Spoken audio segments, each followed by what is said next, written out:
So further considerations with hydrogen bonding. When we introduce it, we usually talk about water, and we want to illustrate, really important, that it's between molecules, not inside of molecules. So molecules that have these H-Nuff bonds, like O to H, that are really polar, and the H will then form a hydrogen bond with the neighboring molecule, the neighboring oxygen atom, towards its lone pair, its non-bonding electron pair, and we can illustrate it this way. So that's an IB question. Could ask you to illustrate hydrogen bonding between molecules. So that's a hydrogen bond. But hydrogen bonds can also happen, and I'll use water again. They can happen when one molecule has the H-Nuff bonds, like water does, and the next molecule doesn't. So this is a molecule of formaldehyde or methanal, and it doesn't have an H-Nuff bond. It does have H and it does have O, but they're not bonded to each other. It just has this C to O bond, which is a polar bond. But because the water has the O to H bond, has that H-Nuff bond, you can actually form hydrogen bonds from water to the methanol. So that's a hydrogen bond there as well. So with hydrogen bonding, only one molecule needs to have the H-Nuff bond. It can then form hydrogen bonds to itself, to other, like in this example, water can definitely form hydrogen bonds to other water molecules, but it can then form hydrogen bonds with things like methanol that don't have the capability of hydrogen bonding on their own. And this has all sorts of biochemical implications. This is how DNA is held together, by these H-Nuff bonds, hydrogen bonding to other parts of the nitrogenous bases that don't have the hydrogen. That's how they fit together. But one key way that this has implications for the IB exam is that this can give molecules more sites for hydrogen bonding. This image up here is of something called ethanoic acid. And so the ethanoic acid has both a C to O double bond and an OH group. Now the OH group allows it to form hydrogen bonds, but the OH group can also form hydrogen bonds to this oxygen over here because there's an O there. Now that can't form them on its own, but because other ethanoic acid molecules have these H-Nuff bonds, you've now got multiple locations where the hydrogen bonds can form. That's what's being shown in the diagram up above. It's showing two molecules of ethanoic acid, or acetic acid as it's being called. You've got the C to O double bond here, forming a hydrogen bond with the OH from the neighboring one. And then again, you've got the C to O there, forming a hydrogen bond to the OH on this one. So because ethanoic acid has both an OH group and this extra O atom, it has more sites for hydrogen bonding. It's got lots of different places, really coming out of any lone pair on the O as well as the H. So there's actually, I can look at 5 different places where hydrogen bonds can form on that molecule. That gives it stronger attractions than something like ethanol that just has this OH.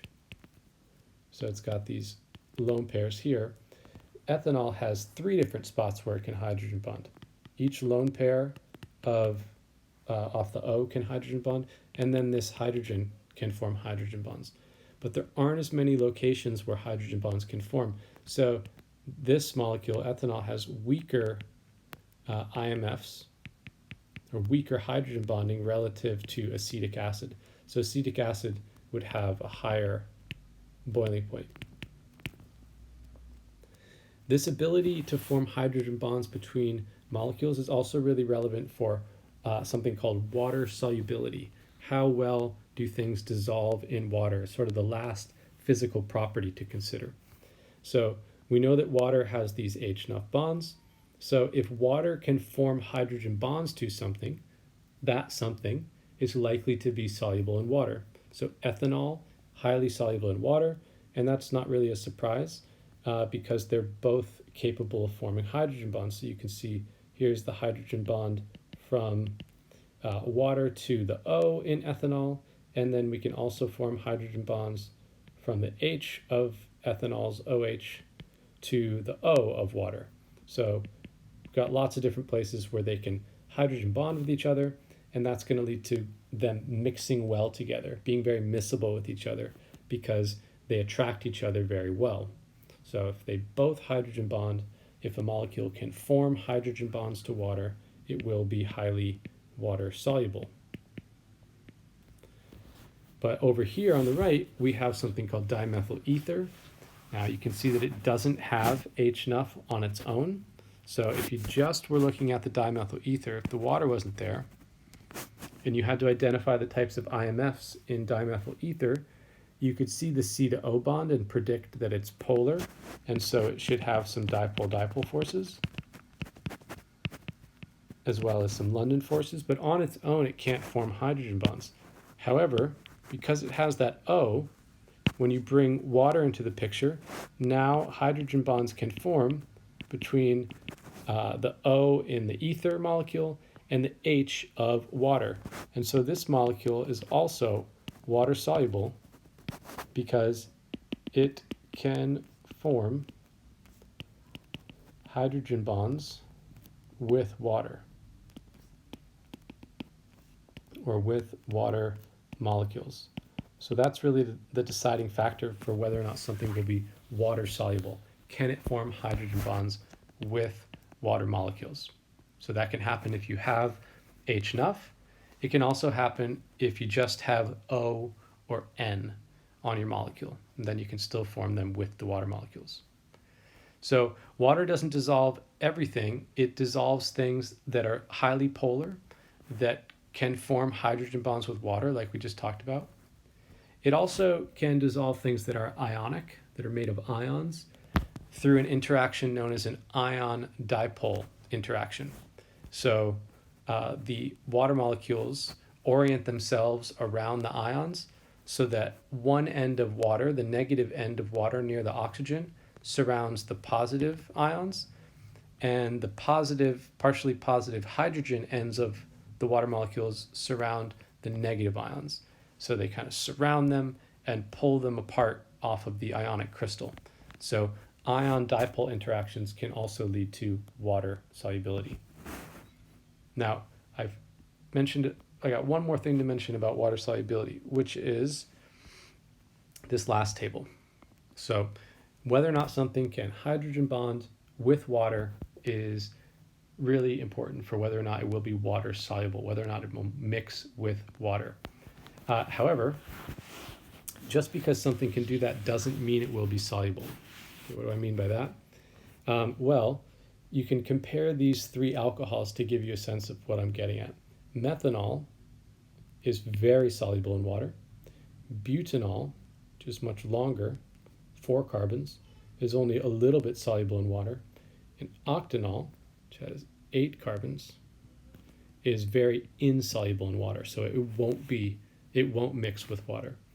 And so the key for something to be soluble in water is that not just that it can form hydrogen bonds with water, because all of these can form hydrogen bonds with water, they all have OH groups, but how much of the molecule can form hydrogen bonds with water. So because methanol is so small, this CH part, this hydrocarbon part, is really tiny. And we know hydrocarbon is nonpolar. So that part doesn't really mix well with water, but the OH part does. So this one is really soluble because it can hydrogen bond with water and it's really small. So water can surround methanol really well, really completely.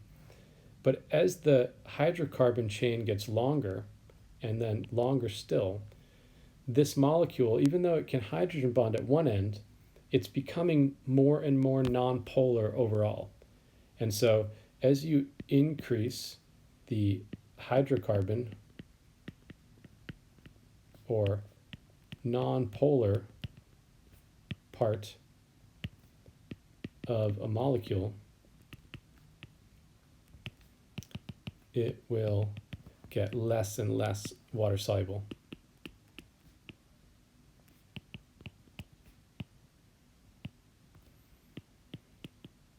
Because the water molecules are only attracted to that one OH part. And so they're not going to be able to mix well or attract well to the rest of the molecule. Now, if you had something like octanol, 8 carbons long, and it was covered in OHs instead of just C's and H's, if it had lots of OHs all over the molecule, now this molecule would be highly soluble in water because it's surrounded by OHs. The water can now surround and be attracted to all parts of the molecule. So that would lead to something being water soluble. So you can be water soluble if you're longer, if you have a lot of OH groups as well, or a lot of things that will hydrogen bond with water. But if you don't, if you just have like a long portion that's nonpolar, then eventually that leads to a lack of water solubility. Okay? And that wraps up everything you need to know about hydrogen bonding.